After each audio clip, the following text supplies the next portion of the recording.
Good morning. Ohayou gozaimasu. Kyou wa shigoto no junban no yasumi na no de satsuma-imo wo shukaku shimasu. Sore de wa let's check shimashou kung may nabuong sweet potato. Eto nankamicha oki ya ne. Nihon no satsuma-imo wa nanka chotto chigau ne. Nani kore? Nankamicha oki. Jajan! Ang laki, grabe. Tinanim ko nga pala to nung May. Tapos ngayon ay October 20. 5 months old.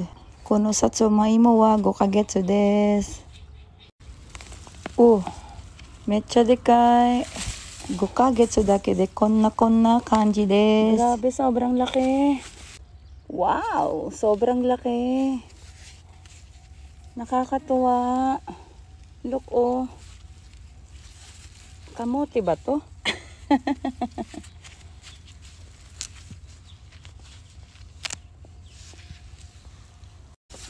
Hukayin ko lang at bibitawan ko muna yung camera.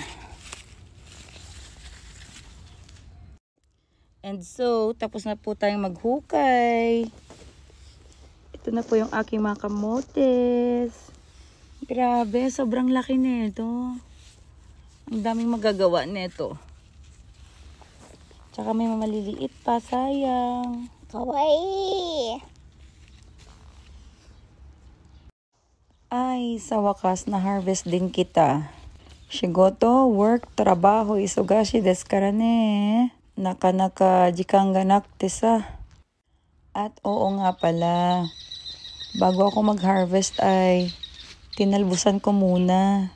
Kasi sayang naman yung mga talbos, masarap pa naman to.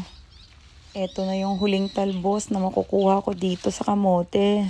Tsaka hinarvest ko na rin yung konting ampalaya na natira.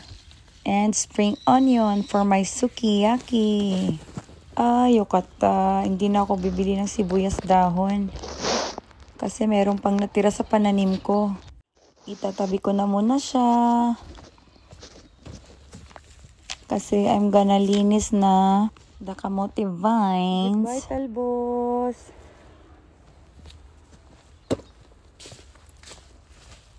Next year naman. Kala ko ahas, ponyetes. Linis mode na muna. Mata ne. Bye-bye!